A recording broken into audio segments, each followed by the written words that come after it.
मित्रों, जैसे दिन के बाद रात होना निश्चित है, ठीक उसी प्रकार ये भी निश्चित है कि जिसने भी इस मृत्युलोक में जन्म लिया है उसे एक न एक दिन मरना अवश्य है। अर्थात अगर पृथ्वी लोक पर कोई सबसे बड़ा सत्य है तो वह है प्राणी की मृत्यु। फिर भी कुछ लोग ऐसे होते हैं जो इस सच्चाई को स्वीकार करना नहीं चाहते। खैर, आप सभी ने देखा होगा कि हिंदू धर्म में मृत्यु के बाद शव को जलाया जाता है। साथ ही आपने यह भी देखा होगा कि अगर किसी की मृत्यु सूर्यास्त के बाद होती है तो उसका दाह संस्कार अगले दिन किया जाता है, रात को नहीं। ऐसे में आपने गौर किया होगा कि किसी परिवार में अगर किसी की मृत्यु शाम के बाद होती है तो उसके शव को अकेला नहीं छोड़ा जाता। परंतु मित्रों, क्या आप जानते हैं कि शव को रात भर अकेला क्यों नहीं छोड़ा जाता? अगर नहीं तो इस वीडियो को अंत तक जरूर देखें। मैं आपको इसी सवाल का जवाब बताने वाला हूँ, जिसका वर्णन गरुड़ पुराण में विस्तार से किया गया है। तो चलिए अब बिना किसी देरी के गरुड़ पुराण की यह बातें जानते हैं। नमस्कार दोस्तों, एक बार फिर से आपका हमारे YouTube चैनल माया लोक में स्वागत है। मित्रों, हमारे धर्म में मृत्यु के बाद शव को अकेला क्यों नहीं छोड़ा जाता, यह बताने से पहले हम आपको यह बता देते हैं कि कब कब परिस्थितियों में शव का अंतिम संस्कार नहीं किया जाता या फिर कुछ समय के लिए टाल दिया जाता है। मित्रों, आपको सबसे पहले बता दूं कि हिंदू धर्म में अगर किसी की मृत्यु सूर्यास्त के बाद होती है तो उसके शव को रात भर घर पर ही रखा जाता है और अगले दिन उसका दाह संस्कार किया जाता है। इसके अलावा अगर किसी की मृत्यु पंचक समय में होती है तो उसके शव को भी कुछ समय के लिए घर पर रखा जाता है और जब पंचक काल समाप्त होता है उसके बाद ही उसका दाह संस्कार किया जाता है।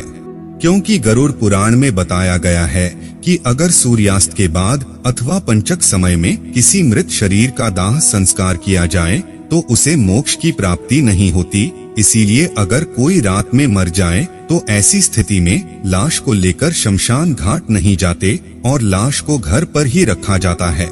सुबह होने का इंतजार किया जाता है और ऐसे में शरीर को एक पल के लिए अकेला नहीं छोड़ा जाता और कोई ना कोई व्यक्ति हमेशा रखवाली के लिए मौजूद रहता है।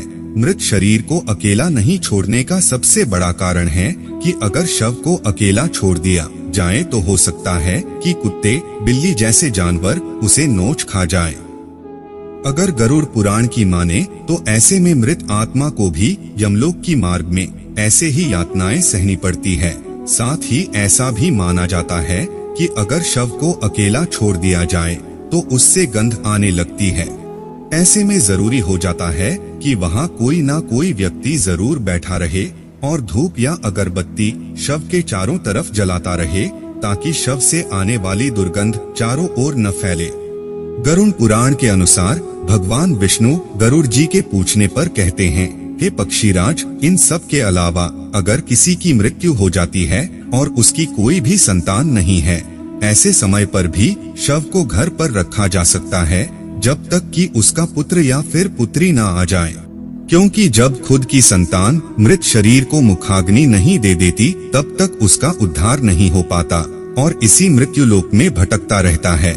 इसके बाद विष्णु जी बताते हैं कि सूर्यास्त के बाद अगर किसी भी शरीर को जला दिया जाए अर्थात उसका अंतिम संस्कार कर दिया जाए तो वह मृत आत्मा असुर, दानव अथवा पिशाच के योनि में जन्म लेती है, जहां उसे कई तरह के कष्ट सहने पड़ते हैं। और यही वजह है कि हिंदू धर्म में रात को अंतिम संस्कार करने से मना किया गया है।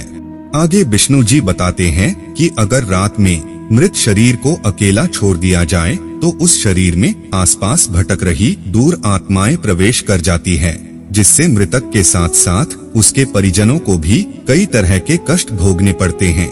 साथ ही यह भी बता दें कि शव को अकेला इसलिए भी नहीं छोड़ा जाता क्योंकि मरे हुए आदमी की आत्मा वहीं पर भटकती रहती है और अपने परिजनों को देखती रहती है।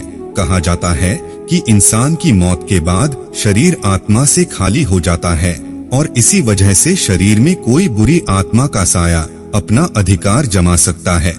और यही वजह है दोस्तों कि रात में शव को अकेला नहीं छोड़ा जाता और कोई न कोई इसकी रखवाली करता रहता है।